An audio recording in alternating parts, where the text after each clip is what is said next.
Welcome back. We are in season 5. We're focused on unlocking growth. I'm on the phone almost every day, mostly CMOs, middle market companies, and they keep asking the same question. I'm like, how do we unlock growth?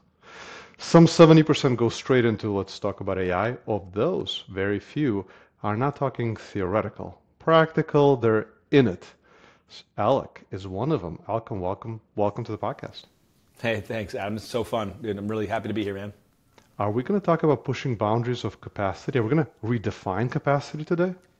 It's time. I mean, well, let's just say it this way. It's already happening, right? It's already happening. So how are we going to exist in it? My mind is blown almost I don't know, if every day. I try a new tool. Looking at what I can do in a couple minutes that used to take hours or days or like it's unbelievable. That's the old saying that, there's a lot of fear in technology. Understood, got it. But we all understand that technology has massively opened up efficiencies and doors for us as a society, as a race, as a people forever. And so, I know there's early adopters and laggards and all that stuff, but man, it has always found a way to provide efficiency and benefit that people need to learn how to capitalize on. Let's do the punchline. What do you think will be the impact of AI on the growth of your business? Drawing an actual parallel to that is really difficult, but I have an analogy that I think is fair. Let's do it. Compare so I had a unique experience at college where I took a lot of historical classes and anthropology on cities and how cities developed. Hmm. And so obviously it was United States cities, but if you go over to East Coast and New York and Boston and these cities, they were all built around this 2-mile nucleus, which is where people could walk in a reasonable period of time and get to where they needed to go. And then, I'll jump around, but if you look at Chicago's the first city built really with the train impact. And you can see the impact the train had on the city and how people changed how they lived and how they operated. And then when you get into San Diego specifically, I mean, you can talk about LA, but San Diego is really the best example of the car-based city, like what a car did to the city. And because now you have this ability to get anywhere you want, whenever you want, and it just had an impact on how people lived and operated. When you talk about AI and efficiency and technologies, that to me is the easiest parallel of what type of astronomical change these new things that come into our world do to a society and how we live and operate and how we just function. And so AI is going to be absolutely an impact of that level of magnitude, except it's going to be from the 2-mile city walking to the car. Hmm. Like it's skipping the train world. Like, maybe we're in the train now, but it's going to be that level of dramatic, crazy impact with jobs being absolutely eliminated at scale, with new jobs coming in at scale. And it's just going to be insane. I have my I'll get to my favorite story later on parallel, but does that make sense? That's how I view it. It's just going to upheave everything. It completely makes sense. I completely agree with you. We're living through a transformation or revolution. I should have looked this up. What is the distinction between those two? Is it transformation or revolution? Maybe it's a bit of both.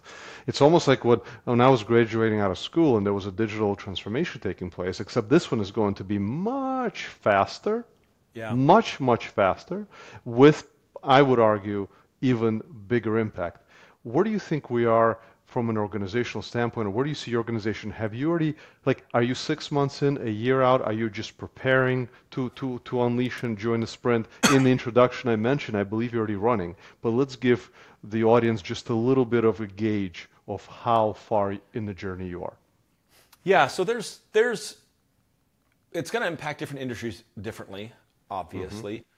Mortgage is a heavily regulated industry with tons of things inside it that are very protected.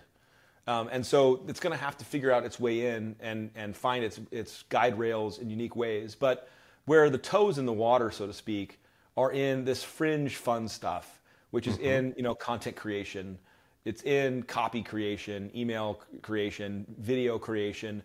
We're experimenting with AI advertisements right now that are fully made by AI and not by a human. And those experiences, maintaining our compliance boundaries and all those rules around it, are where it's just kind of it's almost like a fun to have. It's kind of like, ooh, this is kind of cute and fun. But as we're exploring our use case scenario for it, there's huge implications for the loan fulfillment experience. We collect a lot of information on a customer, and we have to bring that information together to make a decision on their ability to afford a product that they're looking for. And that's a very human-intensive process today of ingesting documents, putting them in the right places, simplistically, reviewing the numbers, reviewing the process, and then making decisions. And we see AI as a massive tool to come in and build efficiencies there, where normal humans might have taken X time to do a task, and AI can do it in seconds.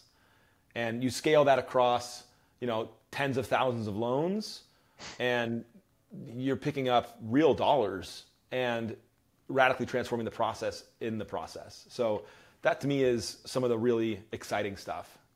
Yeah, yeah, right with you. Well, let's go back to the foundation of the conversation, our growth, right? How do you think about what's blocking your growth today? How do you think about those elements? And then we're going to talk about how could AI help you unblock it? Is it the number of ads? Is it the number of leads? Is it the content you're producing? Yeah. What are those constraints? Well, so let me share this across. It's so crazy, but let me share this across different areas as a way to kind of bring this all together. So today, a mortgage professional on our team has a conversation with a client. And when they talk with that client, the client wants to know if they can get a loan and how long it will take. And we need to ingest documents. We need to review that. All that process is going to be on rocket fuel when AI comes in to assist and act as a virtual assistant. It can be calling out status updates, tracking down conditions, interacting with the client, ingesting documents, reviewing, like signing off on documents. It'll be a crazy change to the flow, which in terms of efficiency, if you imagine today that a single loan officer goes out and gets a loan and then has to spend 30 days closing that loan and managing the paper and being on top of it and going back and forth and waiting in an underwriting queue to get the loan out. And imagine them picking up 50% of their time back, just 50% of their time back, or 30% of their time back. Even that small of a number is a massive impact to an organization at scale. Because now I have thousands of originators that are able to go out and do all that in less time. And either I can improve their quality of life, which is fantastic. They're not as stressed and they're not as burdened by the process, or they can go be more productive and bring in more opportunity at a cheaper cost. And that breaks the whole world open. But then flip over to like my content creators and my graphic designers and my video editors and all those, that talent who's putting out, ads and copy and captions, and put rocket fuel on that. And now we can iterate at such a faster pace that we can test and improvise and change in real time almost and meet the needs of the customer as they're ever evolving. That's the stuff to me that is the most unique. And those are good examples of kind of where these efficiencies come in and radically change a department and a process and a flow and all that stuff. Totally agree with you. Let's go into. I'm curious about the content creation, and also I'm curious about resistance to change. Because as I speak to leaders in an organization, it sounds like there's almost like three groups of people that emerge once you introduce this possibility. There's the first group that goes, finally, like, yeah, we should be doing this. Absolutely, let's go. There's the group of, I'm curious, how do we use it? And then there's the group, hold on a second, is this going to replace my job? They are fairly concerned. They may not want to adopt new technology. There's also even a question of, I am a creative, me as an example, I'm a creative, and you're asking me to use tech. I didn't go to school for technology. No. I went to school in order to learn how to do this. Are you asking me to change my career in the process? Alec, what is your experience with your team? I show them one clip from an incredible movie, and that movie is Hidden Figures, and the clip is when the IBM computers are rolled in. So for anyone that's listening or watching that doesn't know Hidden Figures, it has to do with NASA trying to put a man in space and a man on the moon. And it's a story of three black women who are in this world, and they're in different roles, but a lot of them are in their human calculators. They there's no calculators. And so their job is to crunch numbers and do the math to figure out how to put someone in space safely. That's amazing. And what happens in one of the scenes is the IBM computer is first being installed at NASA. And it can do X number of calculations faster than a human. It has all this capacity, and you know, it's not even as good as our iPhones now. But like back then, it was going to be game changing. And there's a scene where this one woman who's a leader of her team sees the computers, realizes that change is coming, realizes that all the women that work for her are going to be unemployed when this fully changes. And she, you know, effectively goes into the computer room and starts to learn how to operate the IBMs. And yeah, her job was going to go away. But the reality of humans being involved in this stuff wasn't going away. It was just changing. And so she learned how to play that, and then eventually she brought all her team with her, and they were the team in charge of operating the computers. It's a great parallel to what's happening today, or anytime, really. I mean, look at the stress that Amazon put on retail. Like, it came in and created radical stress, put places like Sears like out of business. You know, it did radical things. AI is going to do that, and we can either look at it and go, "I hate you, I reject you," Mm-hmm. or we can pick up the manual, so to speak, and learn how to use it in the way that it's going to be effective for us. And I don't think there's another option. No, if we don't embrace it. One of the guests said, AI is not going to replace humans. AI will replace humans that are not using AI. Absolutely. And I'll tell you, like, so speaking of scale and all this and craziness, imagine a world where I need to make a piece of content to communicate something that's changing in the world and deliver a product that's supporting that change. And so let's just say rates go down. Rates go down, and I want people to know this. And so I need to make a lot of content and test a lot of things inside of social and inside of, you know, YouTube and Google to see which ones have the best connection, et cetera. And normally I'd have to turn to my team or outsource and grow my team to say I need 40, 50, 70, 100 pieces of content to start running tests on this stuff and getting it into the market. And I have to go through my normal process. Well, the future is going to look a lot like telling AI to build me 100 pieces of content. The future is going to look a lot like AI helping me deploy that content across social, ingesting the data of what's working and making more pieces based on what's working, and continuing to fine-tune and iterate the content down to the maximum message opportunity that I can find in the space. I was joking with some friends the other day that AI avatars and AI salespeople are going to be very real soon. And they're going to be in your feed selling you a product. It's going to be an AI avatar, and they're going to be selling you a product. And what's going to happen is they're going to be testing different avatars. And they're going to be seeing what people like what type of people. Because we're all attracted to different types of people. Right. And it's going to starting to fine-tune the avatar to almost the individual. I mean, I believe this is going to happen. I don't like not day one, but like, you know, Adam keeps watching this video with this type of person more than he watches this video with these types of people. And it's just going to start drilling it down and changing the nose and just drilling it down until it's like Adam really likes this avatar. Yeah. Well, in the world of marketing, the pursuit is the right message, right person. It's personalization. Of course. Talk about the holy grail of personalization. Here is the avatar that is perfect. I mean, it's scary. It's a little scary stuff, but I think we need to abandon even the concept of scary. We're heading in this direction. We need to embrace it. Yeah, I mean, we can still be upset. Like, so I'll give you another parallel example. There's a thing called phone anxiety now. Like, if I take your phone away from you, you start having anxiety. And it's a real thing, and it's never existed before. No one had phone anxiety until now. We're like addicted to screens. And you look at younger generations, and they're on their screen all day long. And they're just right here, go to the screen. And then there's a lot of people who are like, this is problematic. This is not good. This is not healthy. And they all may be right.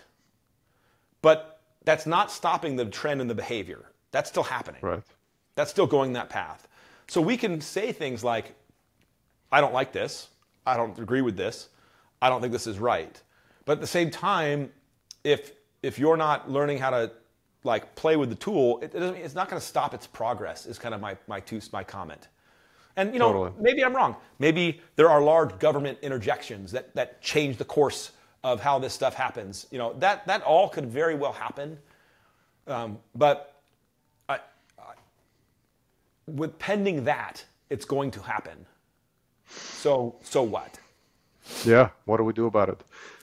So let's turn our attention to the practical, because you just gave an example. You said rates change, need to get 50, 100 pieces of content out there quickly. Let's turn to AI. We're not there yet. So when No. we think about the next, call it 6 to 12 months, and the CMOs listening to this, asking themselves how to staff up the department, how to even rethink capacity, right? What can one person handle? And we're looking at the next 6 to 12 months out. How are you thinking about it? Do you have someone like, hey, now I understand you using these tools, so now the expectations are changing? Is it, help us Yeah. understand how you're approaching even the planning process for what the team can now handle. So it's a little bit of like test and play, test and play, test and play.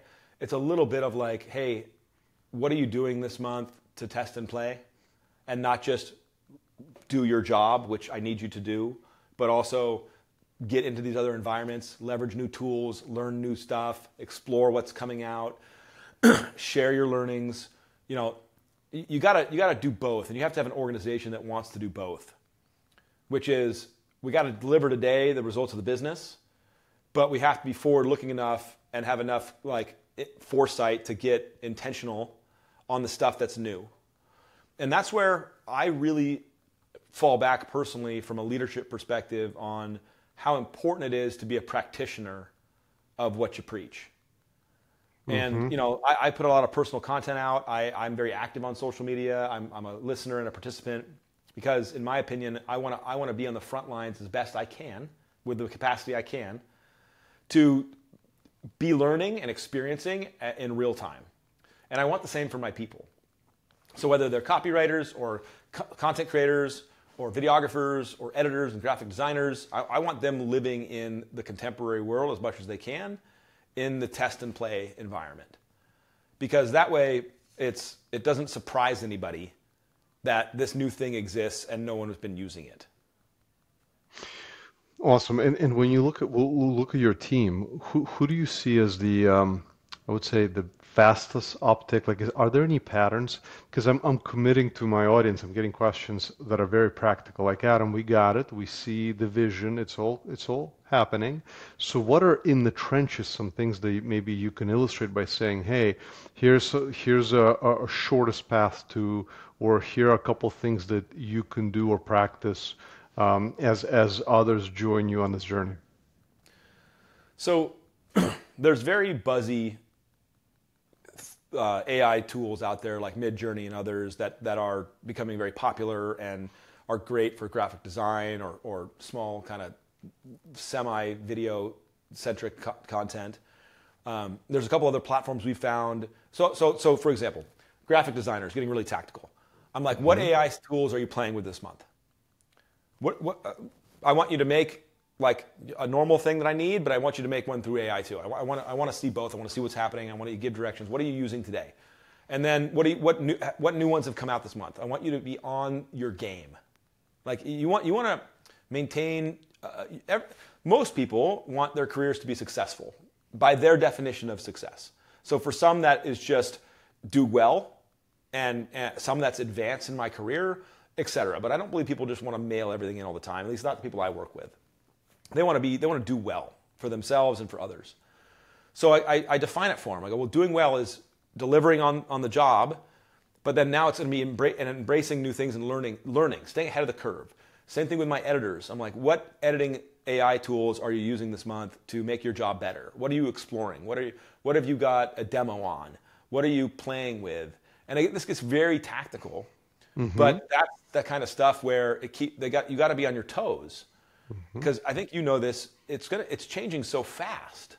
I mean, and there's competing AI tools coming up every 5 seconds, and and there's AI on everything that's not AI, and it's just labeled AI. So there's lots of, like, you just got to be a practitioner, and you got to be living it, or else it's going to be really hard for you to stay on top of the trends. Yeah, I mean it's really cool how you're redefining expectations. You're basically listening, you're doing your job, plus here's the plus. Let's talk about it.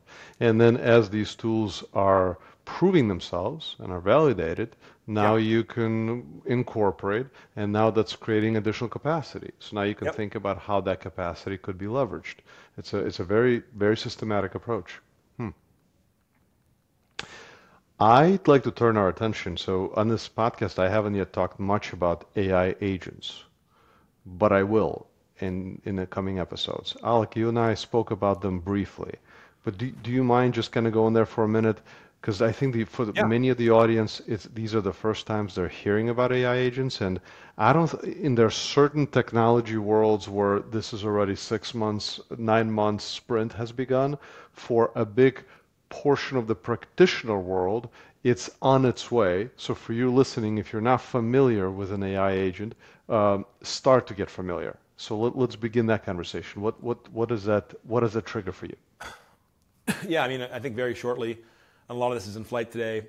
If you call a customer service hotline or a call center or something like that, and you want to talk about a problem or get a solution, you're going to find yourself talking more and more to AI and not an actual person.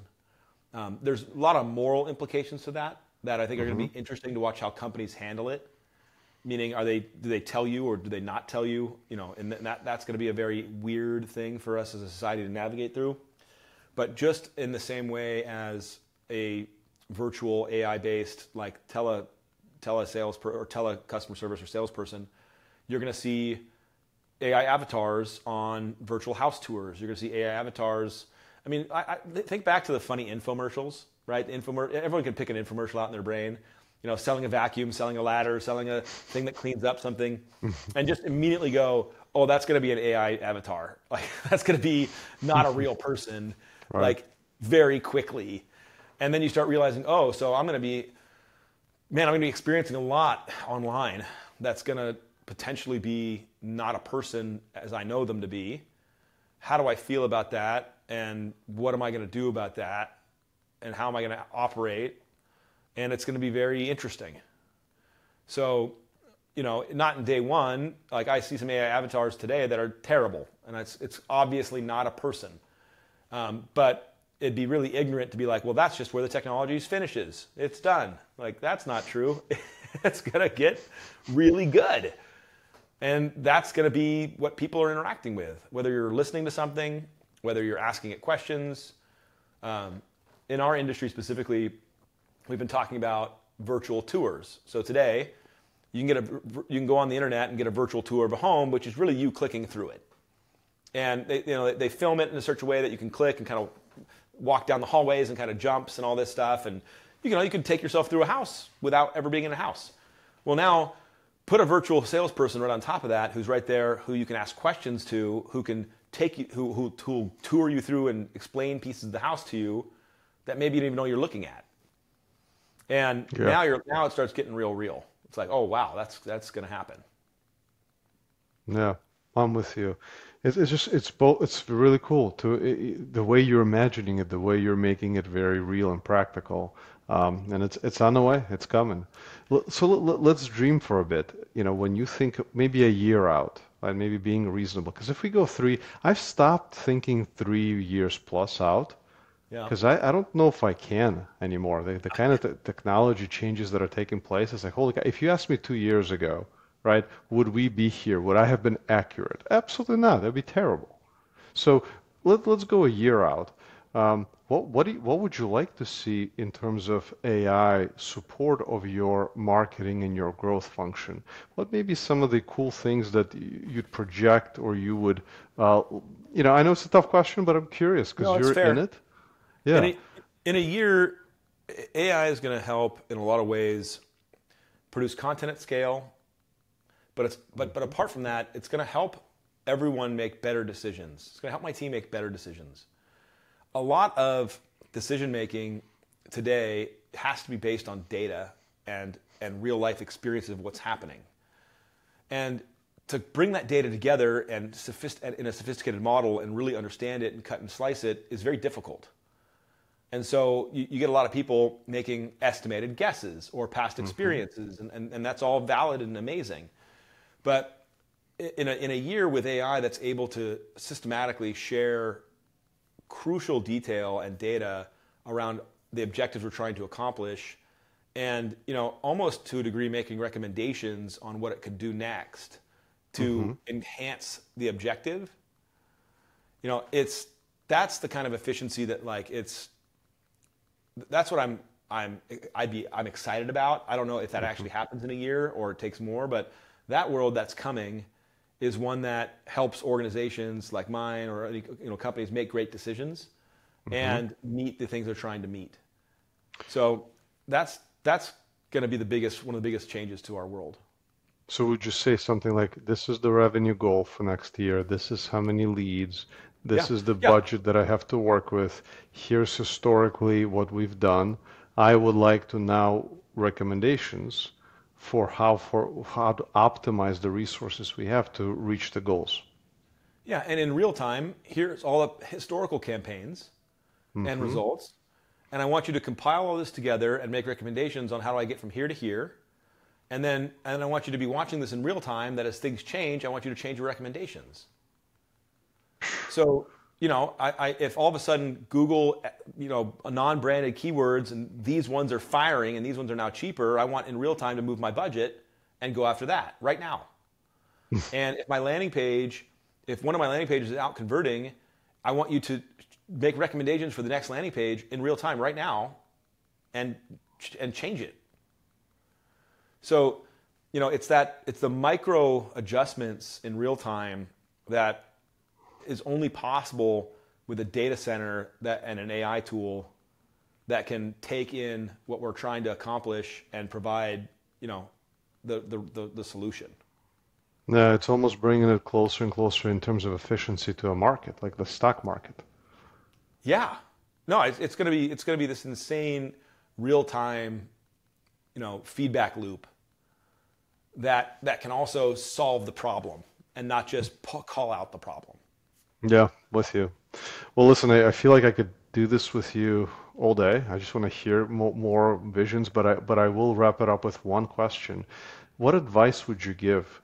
And I think specifically it would be to the leaders that maybe are hesitant, haven't begun the journey. I've heard from many say, I don't know where to start, I'm uncomfortable, my team is pushing back. What advice would you give them to say, hey, do this and get started? I could be kind of extreme and kind of throw out there, the train is coming and you're going to get run over and see if that scares somebody into action.